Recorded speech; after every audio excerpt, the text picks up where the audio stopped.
پوتیوں کی 6 حالتیں ہیں۔ پہلی حالت یہ ہے کہ اگر وہ تنہا ہے تو اس کو آدھا ملے گا۔ اگر پوتیاں 2 یا 2 سے زائد ہیں تو اس صورت میں ان کو ثلثان ملے گا۔ شرط یہ ہے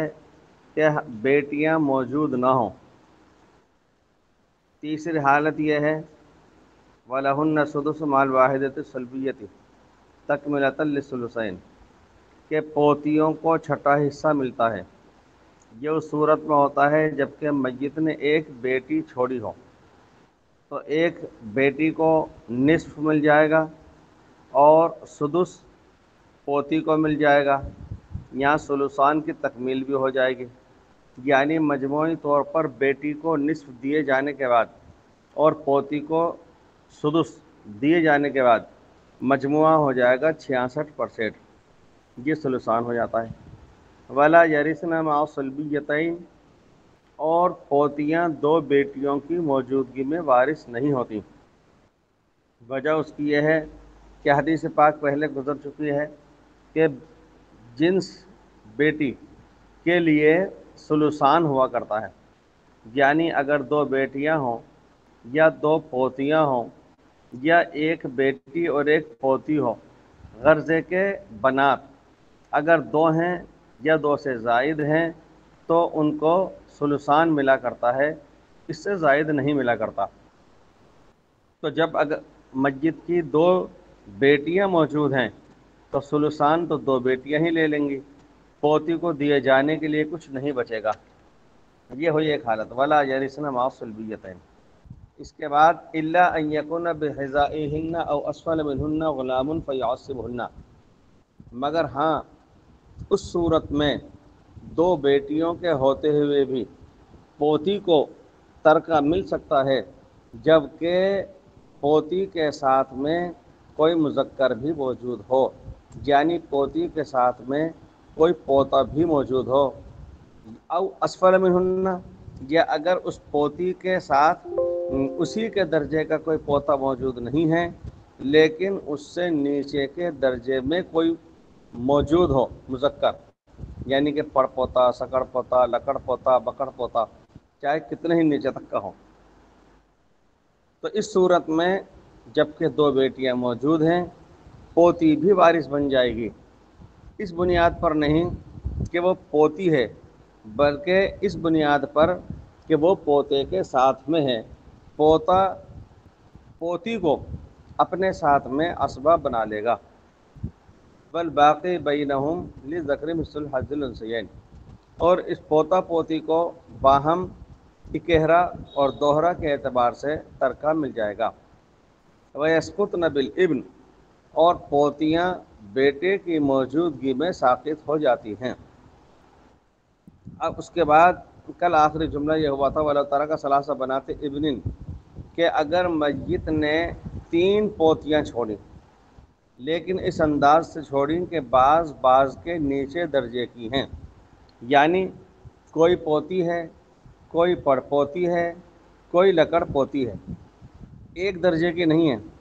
ایسا نہیں ہے کہ میت کے بیٹے کی بیٹیاں ہوں بلکہ درجات کے اعتبار سے نیچے در نیچے ہوتی چلی جا رہی ہیں، یعنی کوئی پوتی ہے، کوئی پڑ پوتی ہے، کوئی سکڑ پوتی ہے، درجات کے اعتبار سے نیچے جا رہی ہیں۔ تو اگر میت نے 3 پوتیاں چھوڑی، بعض سے نیچے درجے کی ہیں، اور وثلاث بنات ابن آخرہ، اور دوسرے بیٹے کی 3 پوتیاں چھوڑی یعنی پڑ پوتیاں ہوں، بعض سے نیچے ہیں۔ اسی طریقے سے وثلاث بنات ابن آخرہ، اس سے بھی نیچے درجے کی چھوڑی، بعض سے نیچے درجے کی ہیں، اس درجے ذیل صورت میں، تو اس صورت میں حکم وہ ہوگا جو نیچے آ رہا ہے العلیاء من الفریق الاولی لا یبازیہا احد کہہ کر کے۔ اپنے افتاء گروپ پر میں نے جو میسیج ڈالے ہیں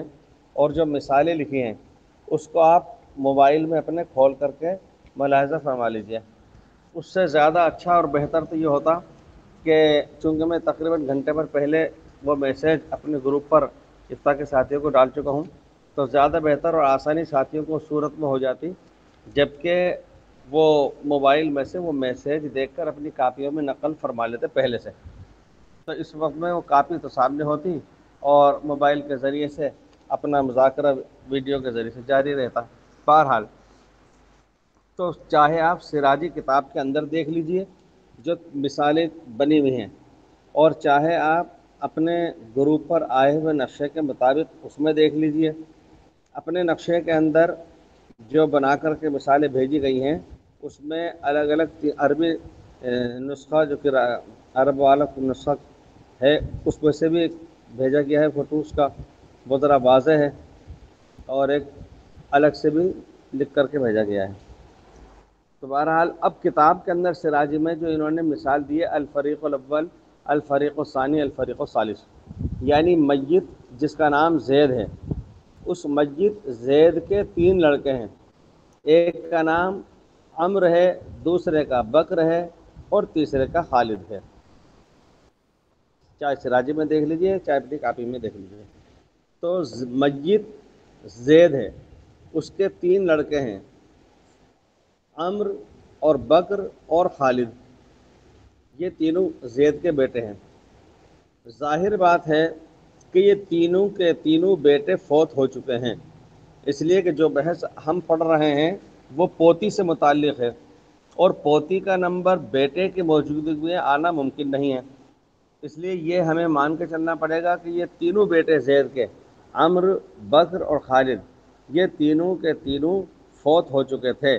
زید کی زندگی میں فوت ہو چکے تھے۔ بہرحال یہ 3 بیٹے ہیں، ہر بیٹے کو ایک فریق کی حیثیت سے اس میں دکھایا گیا ہے۔ الفریق الاول میں عمر ہے، الفریق الثانی میں بکر ہے، الفریق الثالث میں خالد ہے۔ ان میں سے ہر ایک کی نیچے نسل چل رہی ہے، یعنی الفریق الاول میں عمر کے ایک بیٹا ہے اور ایک بیٹی ہے۔ عمر کا جو بیٹا بیٹی ہیں ظاہر ہے کہ یہ مرنے والے کے یعنی کہ زید کے کا پوتا پوتی ہوئے، عمر کا لڑکا اور لڑکی، یہ میت زید کا پوتا اور پوتی ہوئے۔ پھر عمر کے بیٹے کا بھی ایک بیٹا اور ایک بیٹی ہے، اس اعتبار سے میت کا وہ پڑپوتا ہو گیا اور ایک پڑپوتی ہو گئی، اور تیسرے نمبر پہ میت کی سکڑ پوتی ہو گئی۔ یعنی اگر آپ غور فرمائیں تو زید کے 3 بیٹوں میں سے پہلا بیٹا جس کو الفریق الاول سے یاد کیا گیا ہے اس کے اندر 3 پوتیاں ہیں، اور پوتی ہی کا بیان اصل چل بھی رہا ہے اور اس کا سمجھنا بھی ہے۔ اس مسئلے کو مسئلہ تشبیب بھی کہا جاتا ہے۔ سراجی میں بعض ایسے مسائل ہیں کہ جو کسی خاص نام سے مشہور اور متعارف ہو گئے، جیسے شرحیہ، ام الارامل، الدیناریہ، المنبریہ، اس طرح بعض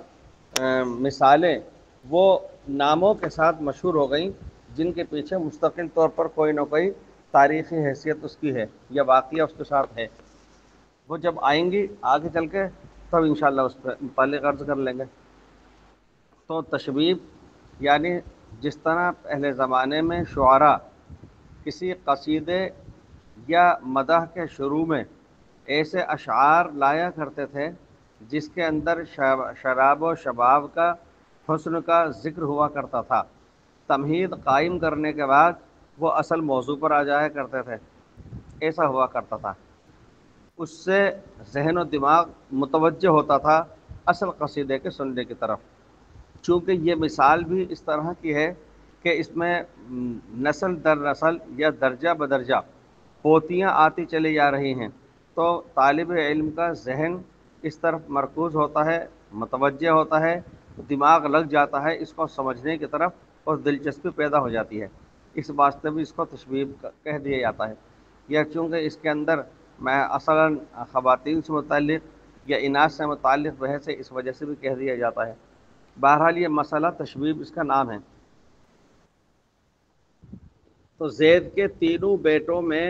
ہر بیٹے کی 3 پوتیاں ہیں، زید کے تینوں بیٹوں سے تین تین پوتیاں ہیں، تو اس اعتبار سے تین تین نو، گویا کہ زید کے پوتیوں کے اندر 9 پوتیاں ہیں، زید کی پوتیوں میں تعداد ہے 9، اور ہر فریق کے یا ہر بیٹے سے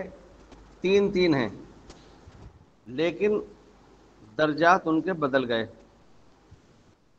فریق اول میں جو سب سے پہلی پوتی آ رہی ہے اس کو علیا کہا گیا ہے، اس لیے کہ فریق اول میں سب سے پہلی جو پوتی ہے، سب سے اوپر کی پوتی یعنی عمر کی بیٹی، وہ عمر کے نیچے ہی لکھی بھی ہے عمر کی بیٹی، یہ پہلی پوتی ہے، یہ فریق اول میں سے علیا کہلا رہی ہے۔ پھر عمر کی جو پوتی ہے جو زید کی پڑپوتی کہلائے گی وہ وسطیٰ کہلائے گی، درمیانی، اور عمر کی جو آخری پوتی ہے وہ سفلا کہلائے گی، اس لیے کہ سب سے نیچے درجے میں ہے۔ تو ہر فریق میں تین تین پوتیاں ہیں اور درجہ وار ہے۔ جو پوتی سب سے اوپر کی ہے اس کو العلیا کہا گیا، جو پوتی درمیان میں ہے اس کو وسطیٰ کہا گیا، اور جو پوتی سب سے نیچے درجے میں ہے اس کو سفلا کہا گیا۔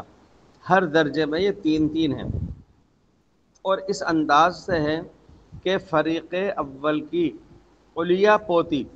کے بالمقابل کوئی بھی پوتی نہیں ہے۔ فریق اول میں جو فریق اول کی علیا ہے پوتی، اس کے نیچے میں نے جو مثال قلم سے لکھ کر کے بھیجی ہے اس میں عین بنا دیا ہے، یہ عین علامت ہے علیا کی،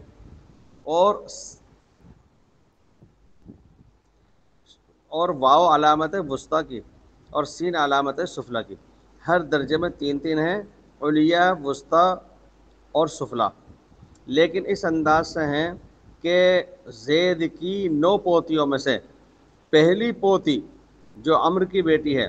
اس کے بالمقابل کوئی پوتی نہیں ہے، یعنی وہ اکلوتی پوتی ہے، زید کی پوتی براہ راست وہ اکلوتی ہے، اکیلی ہے۔ پھر نمبر 2 میں جب دیکھیں، اس کے نیچے نمبر 2 میں جب دیکھیں تو زید کی پوتیاں 2 ہو گئیں، ایک تو عمر کی اولاد میں ہے، دوسری بکر کی اولاد میں ہے، لہٰذا دوسرے نمبر کے اندر پوتیاں 2 ہوئیں، اور تیسرے نمبر میں آ کر کے پوتیاں 3 ہو گئیں،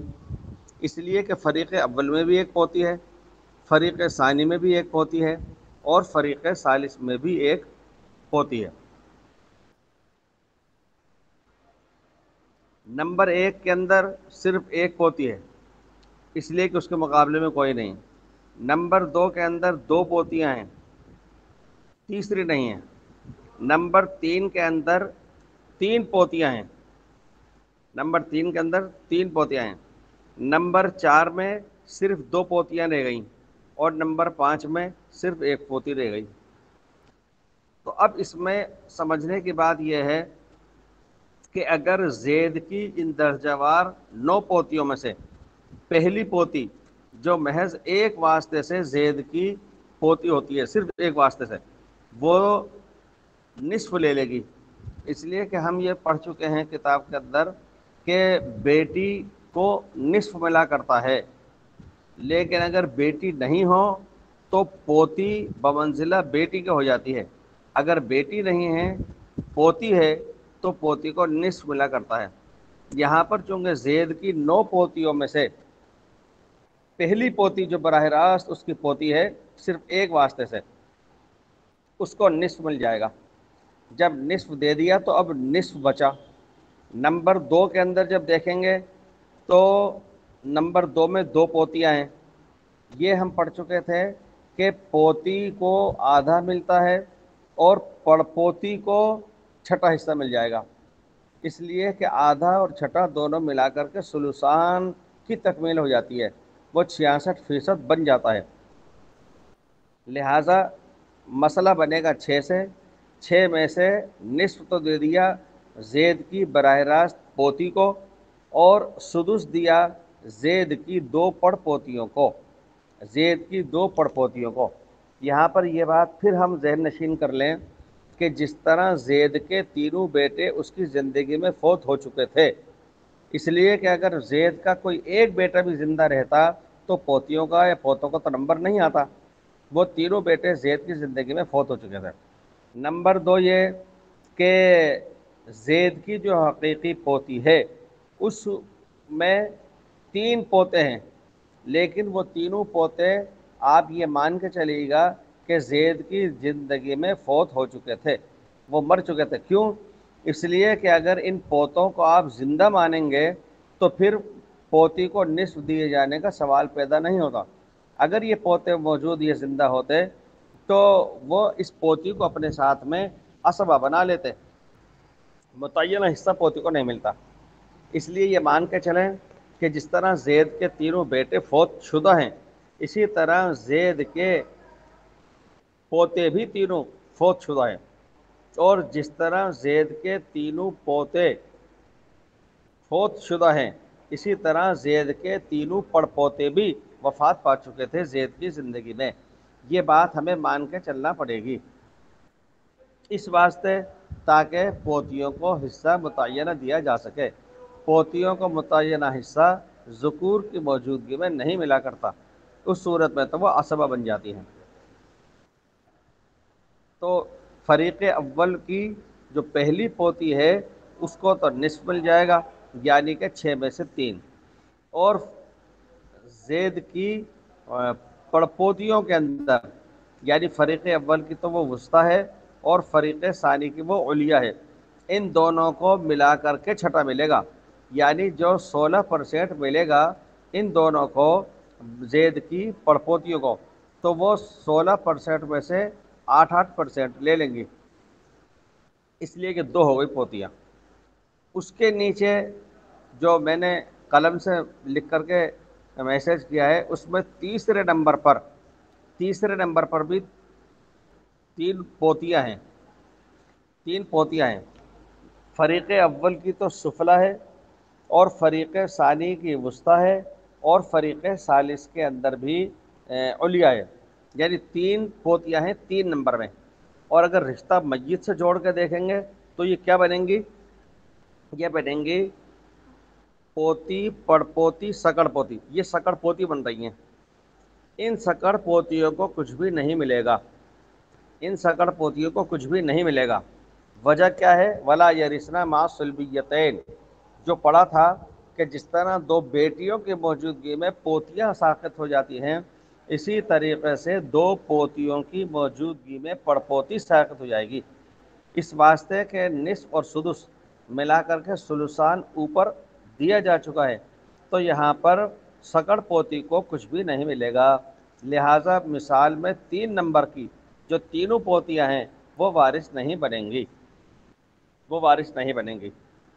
کتاب کے اندر سراجی کے اندر جو ہندوستانی نسخہ ہے اس کے اندر بتلایا گیا تھا الا ان یکون معہن غلام فیعصبہن، صفحہ نمبر 21 پر پڑھا تھا، الا ان یکون معہن، مگر اس صورت میں نیچے درجے کی سکڑ پوتیاں بھی وارث بن جائیں گی جبکہ ان کے ساتھ ذکور میں سے کوئی موجود ہو، یعنی اگر وہ نیچے کی سکڑ پوتی، اگر سکڑ پوتی کے ساتھ سکڑ پوتا بھی ہوا، یعنی جس درجے کی وہ سکڑ پوتیاں ہیں اسی درجے کے اندر میت کا کوئی پوتا بھی مل رہا ہے، تو وہ پوتا چونکہ خود وارث بنے گا اپنے درجے میں،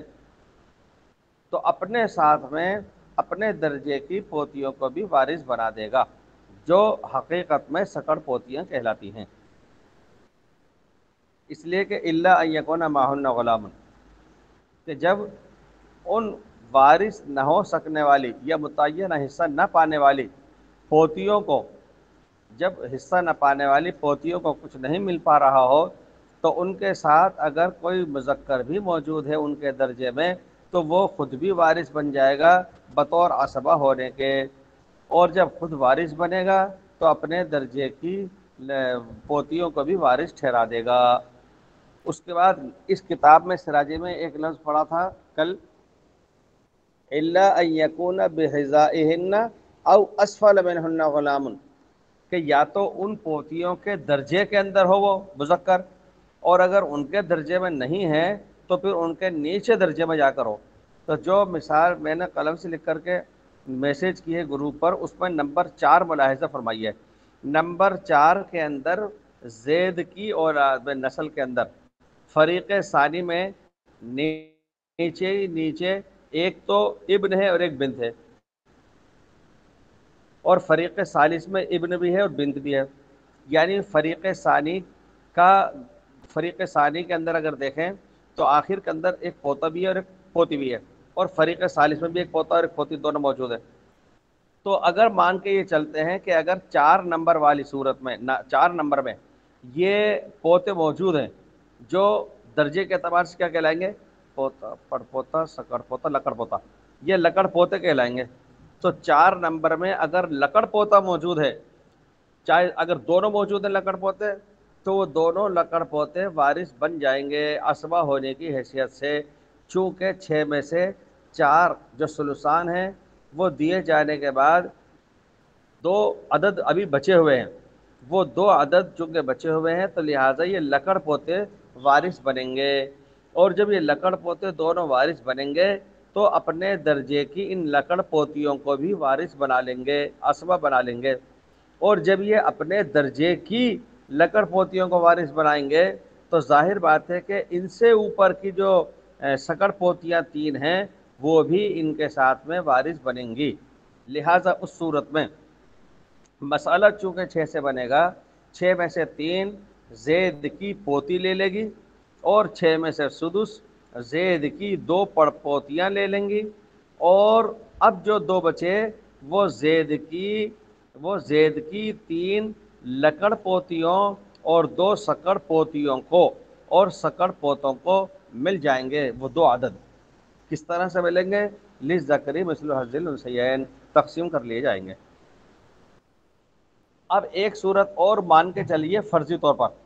بہت سے ساتھی یہ اشکال کرتے ہیں کہ صاحب ایسا ہوتا تو نہیں ہے، ایسا دکھتا تو نہیں ہے، کبھی ایسا سنا تو نہیں ہے۔ تو ہمیں یہ سمجھنا چاہیے کہ فقہا بسا اوقات 2 وجہ سے مسائل ذکر فرما دیتے ہیں۔ ایک تو یہ کہ وہ محنت کوشش کر کے ایسے مسائل بھی نکالا کرتے ہیں، استخراج کر لیا کرتے ہیں جس کی نوبت یہ ضرورت پیش نہیں آئی، لیکن امکان ہے ویسا ہو سکتا ہے، اور حقیقت یہ ہے کہ کبھی نہ کبھی کہیں نہ کہیں ایسا ہو جاتا ہے۔ مثال کے طور پر ابھی چند سال پہلے، شاید 3-4 سال ہوئے ہوں، جے پور میں ایک حبیب صاحب نام کے تھے، 135 سال کے جب وہ ہو چکے تھے تو ان کا کوئی انٹرویو لیا اور وہ انٹرنیشنل خبر بن گئی، صاحب 135 سال کی عمر ہے بڑے میاں، اور ان کے بیٹے بھی بلکہ ان کے پوتے بھی بوڑھے ہو کر کے مر چکے، اور وہ زندہ ہیں بڑے میاں، راجہ کے زمانے کے، بلکہ جے پور ریاست میں راجہ کے زمانے میں وہ سرکاری ملازم تھے اور ریٹائرڈ بھی ہو چکے تھے۔ تو ان سے پوچھا کہ آپ کی آخری خواہش کیا ہے؟ اور انہوں نے کہا میری آخری خواہش ہے کہ میں حج کر لوں۔ یہ خبر جب عرب ممالک کو پہنچی تو کسی عرب شیخ نے ان کے لیے حج کا خرچہ بھیج دیا تھا، اور وہ حج کر کے بھی آئے تھے، بینائی ان کی جاتی رہی تھی۔ تو اب مان کے چلیے کہ ہم یہ نہیں فیصلہ کر سکتے، یقین کے ساتھ نہیں کہہ سکتے کہ صاحب جو مثال ہمارے سامنے چل رہی ہے 5-6 پشتوں والی، یہ تو ہوتا ہی نہیں ہے، ایسا نہیں کہنا چاہیے۔ ممکن ہے، جیسا کہ میں نے حبیب صاحب جے پوری کی مثال دی کہ ایسا ہو چکا۔ تو ایک تو فقہا ایک مسائل اور مثالیں اس طرح ذکر فرماتے ہیں اور ان کا حکم بھی بیان کرتے ہیں کہ جو کبھی نہ کبھی ایسی صورت پیش آ سکتی ہے۔ ہمیں دوسرا فائدہ اس سے یہ ہوتا ہے کہ جب وہ فقہا 5-5 6-6 درجوں کی مثالیں پیش کر رہے ہیں، یعنی پوتا، پڑ پوتا، سکڑ پوتا، لکڑ پوتا، مکڑ پوتا، یہ درجہ وار ہیں۔ اس کو بہت سے لوگ سمجھتے ہیں کہ شاید یہ بولنے کے اندر یہ قافیہ بندی میں کہتے چلے گئے، حالانکہ ایسا نہیں ہے، بلکہ درجات اسی طرح کے ہیں۔ تو جب 5 درجوں تک کے احکام ہمارے سامنے آ گئے اور ہم نے 5 درجوں کی پوتی، پڑ پوتی، سکڑ پوتی، لکڑ پوتی، مکڑ پوتی کو جب ہم نے حل کر لیا، تو اس کا مطلب یہ ہے کہ ہم پوتی اور پڑ پوتی کے مسائل کا تو بہت اچھی طرح آسانی کے ساتھ انشاءاللہ حل کر سکیں گے۔ تو اب میں پھر سے دوبارہ سے ایک بات نئے طریقے سے عرض کر دیتا ہوں۔ ہم یہ مان کے چلیں کہ جو مثال ہمارے سامنے ہے زید کی 9 پوتیوں کی، فرض کر لیجئے کہ ان کے اندر 4 نمبر تک کوئی بھی پوتا موجود نہیں ہے، نہ بیٹا موجود ہے زید کے نہ پوتا، البتہ نیچے ہی نیچے آخر میں جا کے 5 نمبر پہ، چونکہ جو مثال میں نے قلم سے لکھ کے بھیجی ہے اس میں میں نے نمبر ڈال دیے تھے سہولت کے لیے، 5ویں نمبر پہ جا کر کے زید کا ایک پوتا ہے جس کو مکر پوتا کہا جاتا ہے، وہ آخر میں جا کر کے ہے، تو اس کا مطلب یہ ہوا اگر آخر پہ نیچے نیچے آ کر کے بھی زید کا ایک مکر پوتا ہے کہ فریق اول میں سے جو پہلی پوتی ہے اس کو تو 6 میں سے آدھا یعنی کہ 3 مل جائیں گے، اور زید کی پڑپوتیوں کو سدس یعنی کہ چھٹا مل جائے گا، تو 6 میں سے 3 بھی گئے اور ایک بھی گیا 4، باقی بچے 2، وہ 2 کس کو ملیں گے؟ چونکہ 5ویں درجے میں جا کر کے زید کا ایک مکڑ پوتا موجود ہے، وہ عصبہ ہونے کی حیثیت سے مکڑ پوتا وہ وہ حصہ اپنی طرف کھینچ لے گا، یعنی وہ 2 بچے ہوئے یہ لے لے گا عصبہ ہونے کے ناطے، لیکن چونکہ اس مکڑ پوتے کے درجے میں ایک مکڑ پوتی بھی ہے تو یہ اس کو بھی اپنے ساتھ وارث ٹھہرائے گا، اور چونکہ اس کے اوپر کے 2 درجوں کے اندر بھی پوتیاں ہیں جو 5 کی تعداد ہے، تو وہ 5 پوتیاں بھی اور ایک اس کے درجے کی، گویا کہ 6 پوتیاں اس کے ساتھ میں وارث بن جائیں گی۔ اس اعتبار سے زید کے ورثہ میں وارثات میں جتنی بھی پوتیاں ہیں یعنی 9، ان 9 میں سے ہر ایک وارث بن جائے گی، یہ بات ہے۔ اب ذرا کتاب کو سامنے رکھ کر کے ایک دفعہ عبارت سے مطابقت کر کے دیکھ لیتے ہیں۔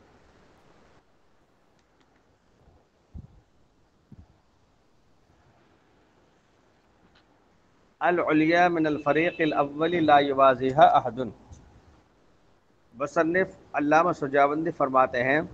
کہ فریق اول میں سے علیاء سب سے اوپر درجے کی پوتی، اس کے بالمقابل تو کوئی بھی نہیں ہے، اس کے درجے میں تو کوئی بھی نہیں ہے، درجے میں اس کے کوئی بھی نہیں ہے سمراد، چاہے فریق اول ہو، چاہے فریق ثانی ہو، چاہے فریق ثالث ہو، اس کے درجے میں اس کی سیدھ میں تو کوئی بھی نہیں ہے۔ والوسطی من الفریق الاول توازیہ العلیاء من الفریق الثانی، اور فریق اول میں سے وسطی درمیانی پوتی اس کے بالمقابل فریق ثانی میں سے علیاء ہے، والسفلی من الفریق الاول توازیہ الوسطی من الفریق الثانی، اور فریق اول میں سے سفلا اس کے بالمقابل فریق ثانی کی وسطی ہے، والعلیاء من الفریق الثالث، اور فریق ثالث کی علیاء ہے اس کے بالمقابل۔ اب ہے والسفلی من الفریق الثانی توازیہ الوسطی من الفریق الثالث، اور فریق ثانی کی سفلا اس کے بالمقابل فریق ثالث کی وسطی ہے، والسفلی من الفریق الثالث لا یوازیہ احد، اور فریق ثالث کی سفلا کے بالمقابل کوئی بھی نہیں ہے، کوئی بھی نہیں ہے۔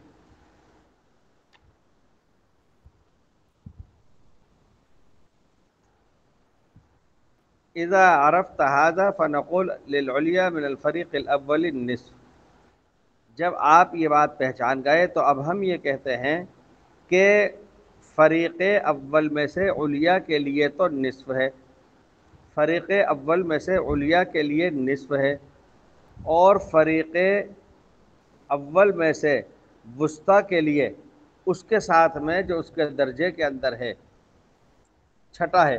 تاکہ ثلثان کی تکمیل ہو جائے، اور اس سے